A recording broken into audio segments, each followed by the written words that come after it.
교재 16페이지입니다. 오늘은 내가 목마르다 하신 말씀입니다. 자, 한번 따라해 보시죠. 내가 목마르다. 내가 목마르다. 이게 참 평범한 말씀입니다. 그죠? 우리도 살다 보면 목이 마를 때가 있는데 내가 목마르다. 나에게 물을 좀 다오. 얼마든지 그렇게 말할 수가 있는 거죠. 이 말씀이 어떤 의미가 있는가? 다른 말씀은 용서를 구하거나 어머니를 위탁하거나 이런 말씀들은 깊은 의미가 있는 것 같은데 내가 목마르다에 속해 있는 의미가 뭔가? 여러분 앞으로도 이제 가상질환의 말씀은 여러분 평생 묵상하실 텐데 오늘 이 28절을 꼭 기억하십시오. 19장 28절 교재 보십시오. 자, 다시 한번 함께 읽어볼까요? 시작. 그 후에 예수께서 모든 일이 이미 이루어진 줄 아시고 성경을 응하게 하려 하사 이르시되 내가 목마르다 하시니. 아멘. 자, 내가 목마르다 하기 전에 앞부분이 중요합니다. 성경을 응하게 하려 하사 이르시되 내가 목마르다. 예수님께서 십자가에 달리실 때 성경 말씀에 이미 예언되어 있는 것이 예수님의 옷을 나누는 것이나 예수님이 십자가에 못 박히신 것이나 그 십자가에서 가진 고통을 당하면서 목마를 것이 성경에 이미 예언이 되어 있습니다. 그 예수님께서 내가 목마르다, 어쩌면 저나 여러분이나 등산을 할 때나 운동을 좀 과격하게 했을 때 누구나 나 목말라요, 물 좀 주세요 라는 말을 할 수 있는데 이 말을 하게 된 동기가 중요한 겁니다. 예수님은 성경을 응하게 하려 하사 이르시되 내가 목마르다.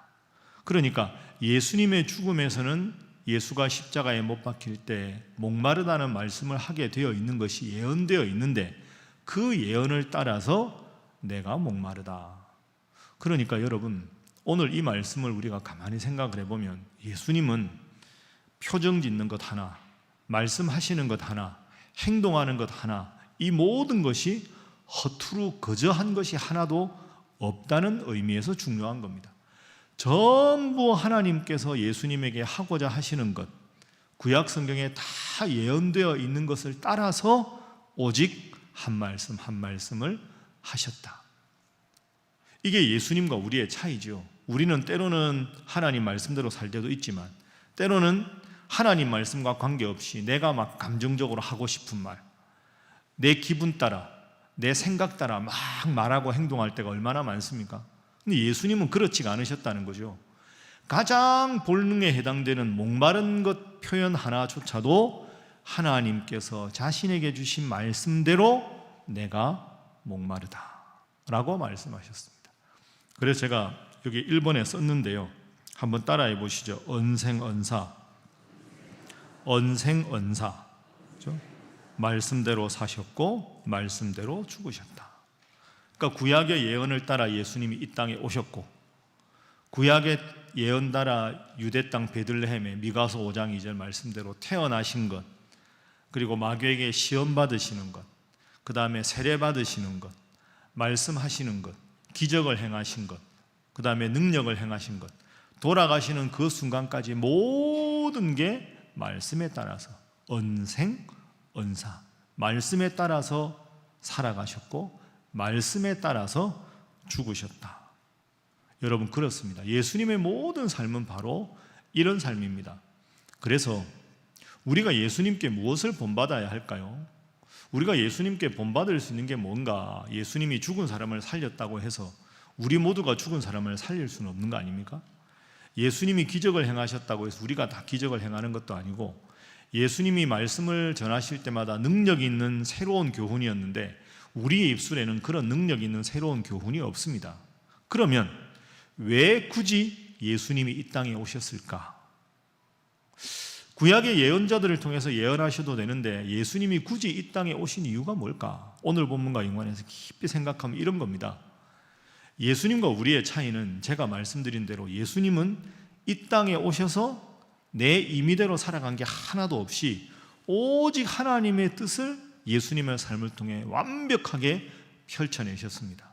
우리는 하나님의 자녀라고 하지만 하나님의 말씀대로 살아가는 면도 있고 내 감정대로, 내 기분대로, 내 임의대로 행동하는 모습이 많이 있습니다.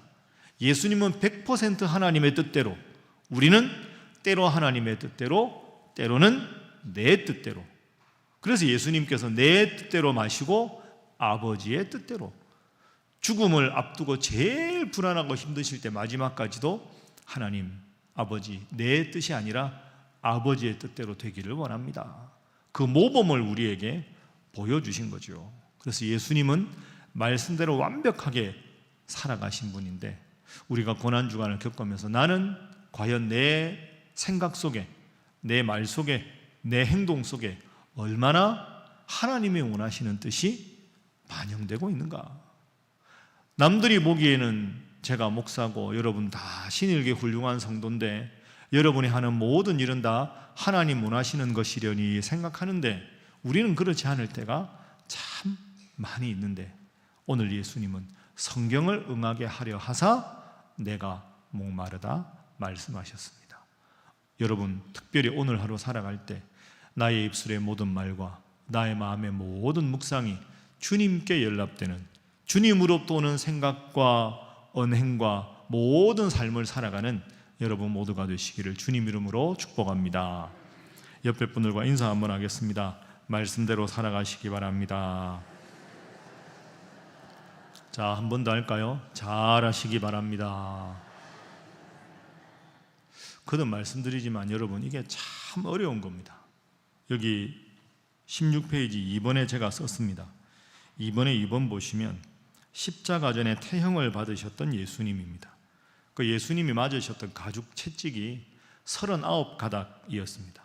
제가 한 1m 50 정도 되는 가죽 채찍이었는데, 손잡이 부분이 한 50cm 정도 이렇게 손으로 잡고 쳐야 되니까 그게 한 50cm고요. 이 1m는 이 채찍이 한 가닥이 아니라 39가닥이었다는 거죠. 예수님이 맞으신 채찍이. 그럼 로마 병정이 채찍의 그 손잡이에다가 딱 잡고 이렇게 예수님을 채찍을 치면 가죽 채찍의 끝부분에 그 우리로 말하면 그 생선의 뼈 같은 거 갈아서 뾰족뾰족한 그걸 그 한 번 탁 치면 39대의 채찍을 맞은 것처럼 느껴지는 거 아닙니까?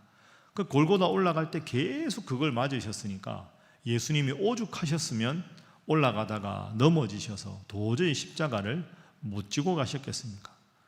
그러니까 지금 예수님은 십자가에 달려 돌아가시기 전에 이미 십자가에 달렸다는 것만으로도 제가 보기에는 거의 죽음 직전에 와 계신 겁니다. 그러면 지금 생각이 얼마나 우리가 상식적으로 생각하면 희미해지겠습니까? 지금 생과 사를 왔다 갔다 하시고 몸에 물이 흐르고 피가 흐르고 대못을 발목에 박았으니까 온 몸의 무게중심이 아래로 다 쳐내려오고 이게 가시면류관을 썼으니까 눈에도 피가 들어가고 온갖 참상을 다 겪으셨는데, 그 상황은 우리가 상상할 수 있는 정도의 제정신이 아닙니다. 그런데도 하나님께서 나에게 마지막 순간에 내가 목마르다, 하나님이 나에게 말씀하기를 원하시는 성경의 예언을 그대로 해내셨다. 그리고 예수님께서 지금 목마르다, 목마를 때 먹어야 되는 건 물 아닙니까? 물은 생명을 뜻하지요. 우리 몸에 7알이 물 아닙니까? 물은 생명입니다. 예수님께서 우리의 삶의 중심에 계셔야 우리가 영적으로 바르게 살아갈 수 있다. 그게 목마르다라는 말씀의 두 번째 뜻입니다. 첫 번째는 목마르다는 말씀조차 예언대로 하셨다. 두 번째, 목마르다의 물은 어떤 의미일까? 생명이다. 물을 마셔야 살 수 있는 것처럼 우리 주님을 믿는 사람은 주님의 말씀대로 살아야 우리의 영혼이 살 수 있다. 그래서 목마르다 이렇게 말씀하셨습니다. 여러분 기억해 보십시오. 요한복음 4장에 예수님께서 사마리아 여인을 만나셨을 때 우물가에서 만나셨습니다. 그 우물가에 가셨을 때 그 한낮에 그 외로운 여인이 물기르러 나왔습니다. 나에게 물을 좀 다오. 당신은 딱 억양을 들어보니 유대인인데 왜 사마리아 여자인 나에게 물을 달라고 하십니까? 여인이요, 당신이 내가 누군지 알았으면 당신이 나에게 물을 달라고 했을 것이다. 아니 당신은 두레박도 없고 이 우물은 깊은데 어떻게 물을 뜨겠습니까? 내가 주는 물을 마시면 영원히 목마르지 아니하리라. 그러니까 그 여인이 주여 그러면 그 물을 나에게 주셔서 내가 물 기르러 오지도 않고 목마르지도 않게 해 주십시오. 그때 예수님께서 가서 내 남편을 불러오라. 요한복음 4장 16절에 말씀하셨습니다. 제가 말씀드린 대로 간단하게 요약하면 이런 거죠. 이 여인은 5명의 남자에게 버림을 받았습니다. 지금 사는 6번째 남자에게도 언제 버림받을지 모릅니다. 그러니까 부정한 여인이라고 해서 온 동네 여인들에게 손가락질을 받습니다. 그랬을 때 이 여인은 여인들이 물 기르러 오는 이제 한낮의 더위가 조금 식어질 때쯤, 우리로 말하면 오후 서너 시에 물 기르러 나오고 싶지만 물 기르러 그때 나올 수가 없습니다. 왜? 그때 나오면 동네 아낙네들이 부정한 여인이라고 손가락질하니까. 그 제일 뜨거운 정오에 물 기르러 온 겁니다. 그런데 예수님께서 내가 너에게 주는 물을 먹으면 영원히 목마르지 아니하리라. 그 물을 주십시오. 그런데 여인아, 너의 마음속에는 지금까지 5명의 남편에게 버림받은 한과 서름과 미움이 가득 차 있다. 그걸 다 드러내야, 그걸 다 내려놓아야 영원한 샘물이 너의 삶 가운데 들어갈 수 있다. 그리고는 예배에 관해서 말씀하시고 내가 구약에 예언된 구원자 메시아다 이렇게 말씀하시고, 그 말씀을 듣자 이 여인이 깜짝 놀라서 동네로 들어가서 내가 구약에 예언된 예수님 그 구원자를 만났습니다. 그래서 이틀을 더 유하시면서 온 동네가 구원을 얻었습니다. 자, 그 본문과 오늘 본문을 연결시켜 보십시오. 예수님께서 내가 주는 물을 마시면 영원히 목마르지 않을 것이다. 오늘 목마르다, 이 물은 생명을 뜻하는 거죠. 그러니까 여러분도 오늘 본문을 연결시키면서 이렇게 생각해 보십시오. 나는 과연 주님의 말씀에 얼마나 목말라 있는가? 내 영혼이 살려면 주님의 말씀이 내 삶의 중심에 있어야 되는데 나는 얼마나 주님의 말씀에 목마르고 주님 말씀대로 살아가려고 애쓰고 기도하고 있는가? 혹시라도 나도 그 사마리아 여인처럼 주님께서 이렇게 주시는 물을 마시는데 그 물을 마시는데도 내 마음 중심에는 여전히 미움과 한과 증오와 이런 것이 딱 자리에 잡고 있어서 물이 아무리 맑은 물이 들어와도 휘휘 저으면, 어렵고 힘든 일이 생기면 바닥에 있던 진흙이 확 올라와서 흙탕물이 되듯이 오늘도 새벽에 하나님 말씀을 듣고 주일날도 하나님 말씀을 듣고 늘 다양한 교육을 받지만 내 마음 가장 중심에, 가장 아래쪽에 과연 주님의 말씀을 그대로 받아들일 수 있는 그런 마음이 있는가? 여전히 인간적인 생각이 가득 차 있고 미움이 가득 차 있으면 주님께서 주는 물을 마시고 싶어도 어려울 때는 그것이 맑은 물이 아니라 흙탕물이 되는 거죠. 여러분 깊이 생각하십시오. 이번 고난주간 이제 내일까지 지내면서 내 마음 중심에는 무엇이 있는가? 과연 내 마음 중심에는 주님이 계신가? 나는 주님의 말씀으로 목마르고 있는가? 깊이 생각하셔서 주님 말씀이 내 삶에, 내 귀에 들릴 때마다 아멘으로 응답하고 이 말씀이 내 삶의 중심에 자리 잡아서 말씀이 뿌리를 내리고 가지와 줄기를 벗고 열매를 맺을 수 있는 말씀으로 살아가는 여러분 되시기를 주님 이름으로 축복합니다. 한 번 더 옆에 분들과 인사하겠습니다. 오직 말씀으로 살아가시기 바랍니다. 자, 한 번 더 할까요? 말씀이 생명입니다. 한 인물만 더 우리가 잠시 생각을 해보고 오늘 말씀을 정리하겠습니다. 하나님의 말씀이 우리를 살린다. 말씀에 따라서 목마르다고 그 한마디도 오직 말씀에 예언된 대로만 살아가셨던 분이 예수님이다. 구약에 보면 이 말씀 때문에 온전하게 승리자로 살았던 인물이 있습니다. 우리가 생각할 수 있는 여호수아입니다. 여호수아 생각해 보십시오. 이스라엘 백성들이 출애굽을 했는데 모세가 120세 하나님의 부름을 받습니다. 모세가 120세 부름을 받을 때 얼마나 훌륭한 지도자였습니까? 신명기 마지막 장에 보면 모세가 120세 하나님의 부름을 받을 때 그때에도 눈이 흐려지지 않고 기력이 쇠하지 않았다.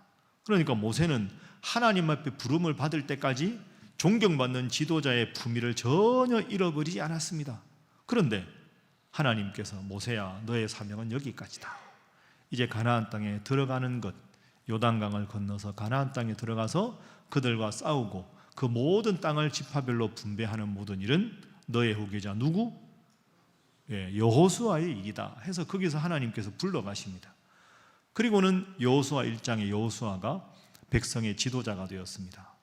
40년 동안 여호수아는 지금까지 훌륭한 사람이었지만 모세의 참모 역할에 불과했습니다. 모세가 마지막에 좀 잘못했어야 사람들이 새로운 지도자에 대한 기대감이 있을 텐데 모세가 120년 마지막 40년 동안 너무 완벽하게 지도자 생활을 수행을 하고 무덤도 없이 느보산에서 하나님의 부름을 받았습니다. 이스라엘 백성들이 30일간 애곡을 합니다. 30일은 왕이 죽었을 때 백성들이 애도하는 기간입니다. 그만큼 모세를 그리워했다는 거죠. 여러분 그 30일 동안 여호수아의 심정을 한번 생각해 보십시오. 큰일 난 거 아닙니까? 지금까지 모든 백성들은 자기를 모세의 부하로만 생각하는데 모세가 죽었다고 30일을 애곡할 정도로 모두가 모세를 그리워하는데 이제 내가 모세 후계자가 된 겁니다. 그러면 앞으로 큰 일이 없어야 되는데 당장 요단강 건너가야 되고 그 가나안의 7 족속과 싸워야 되고 그 땅을 분배해야 됩니다. 여러분 그게 총 20년 걸립니다. 20년. 요단강 건너고 싸우는 것 7년, 땅을 다 점령하고 분배하는 것까지 13년. 여러분이 여호수아라고 생각해 보십시오. 기가 막힌 일 아닙니까? 제일 먼저 해야 될 일은 요단강을 건너는 일입니다. 요단강 건너는 게 뭐가 어려운가? 과거에 홍해도 건넜는데 여러분 그게 아니지요. 출애굽 기간이 총 몇 년입니까? 애굽에서 출발해서 가나안 땅 입구까지 몇 년?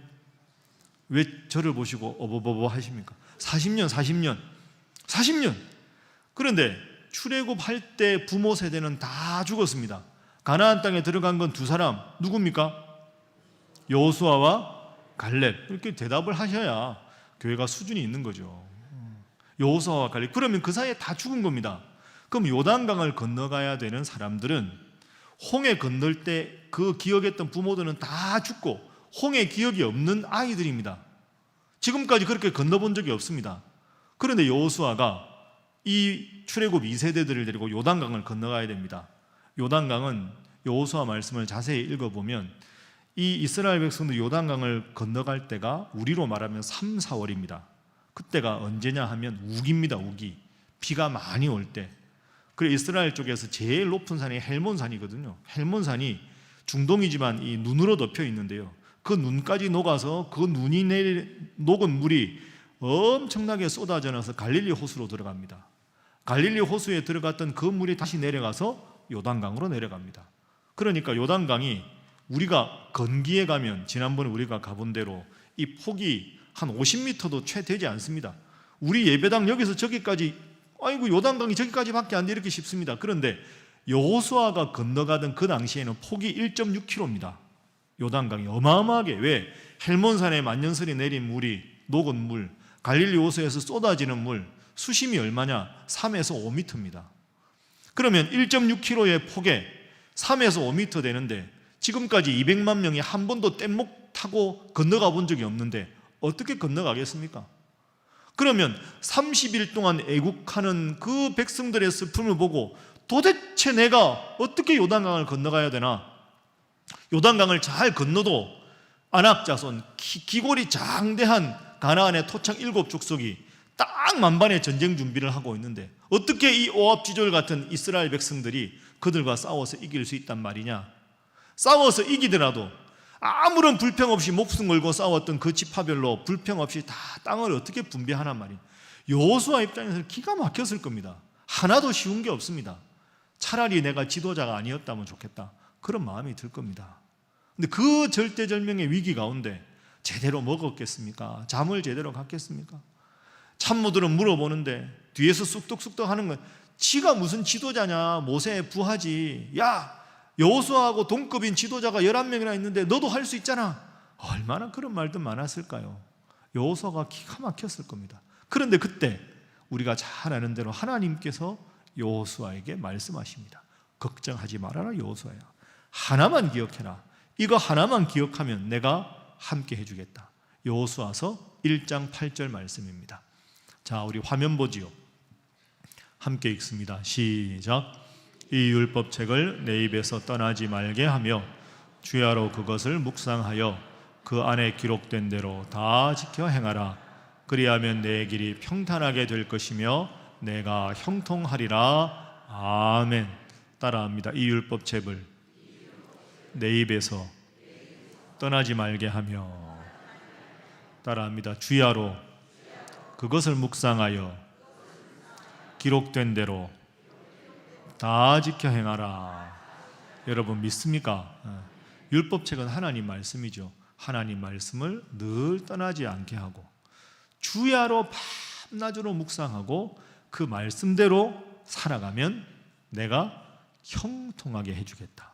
요단강 건너고 전쟁에서 이기고 이후에 땅을 분배하는 모든 것도 다 하나님께서 알아서 해주시겠다. 관건은 뭡니까? 말씀입니다. 말씀.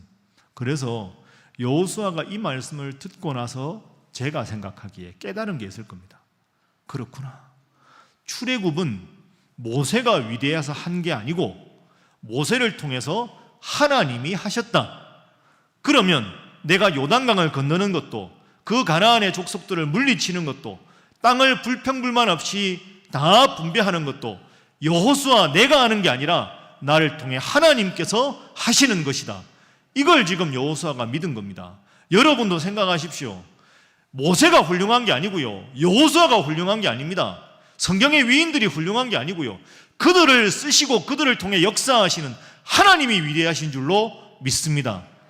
오늘 우리가 내가 목마르다는 말 한마디도 성경에 나와 있는 그대로 말씀 따라 언생언사하신 예수님처럼 오늘도 말씀을 마음에 받고 주님 말씀대로 살겠습니다 마음에 다짐하고, 또 예배당을 떠났을 때도 오늘 받은 말씀, 오늘 내가 기도해야 될 제목 그거 딱 붙잡고 주야로 묵상하고 그 가운데 실천하려고 노력하면 그런 경험이 하루 이틀 한 주 두 주 쌓이게 되면 나도 모르게 주님의 말씀이 여러분의 삶을 지배해서 여러분의 능력이 아니라 하나님의 능력으로 여러분이 이 땅에서 승리하게 될 줄로 믿습니다. 오늘 말씀을 꼭 기억하시고, 가장 근본적인 것 같지만 말씀이 나를 살린다. 내 힘으로 사는 것이 아니라 하나님의 능력으로 내 인생을 사는 것이다. 꼭 기억하셔서 오늘 하루 주님께서 여러분을 향하신 그 사랑과 그 은혜를 깊이 느끼며 주님처럼 말씀대로 살겠습니다 다짐하는 여러분 모두가 되기를 주님 이름으로 축복합니다. 기도하겠습니다. 두 가지로 기도합니다. 먼저 우리 첫 번째 이렇게 기도하겠습니다. 주님, 성경을 응하게 하려 하사 이르시되 내가 목마르다. 우리 예수님 이렇게 말씀하셨습니다. 주님, 사마리아 여인에게 예수님 말씀하신 것처럼, 여호수아에게 하나님께서 말씀하신 것처럼 주여 저희로 하여금 말씀으로 살게 하여 주시옵소서. 주야로 이 말씀을 묵상하고 마음에 새기고 말씀을 지켜 행함으로 말미암아 말씀이 나를 지키시는 삶으로, 그리하여 여호수아처럼 또한 예수님 때문에 행복을 경험했던 사마리아 여인처럼 우리의 언행심사가 오직 언생언사 말씀으로 살고 말씀으로 죽는 말씀의 사람 되게 하여 주시옵소서. 우리 제목으로 다 함께 주님 앞에 기도합니다. 주여 믿습니다. 주여 믿습니다. 주여 믿습니다.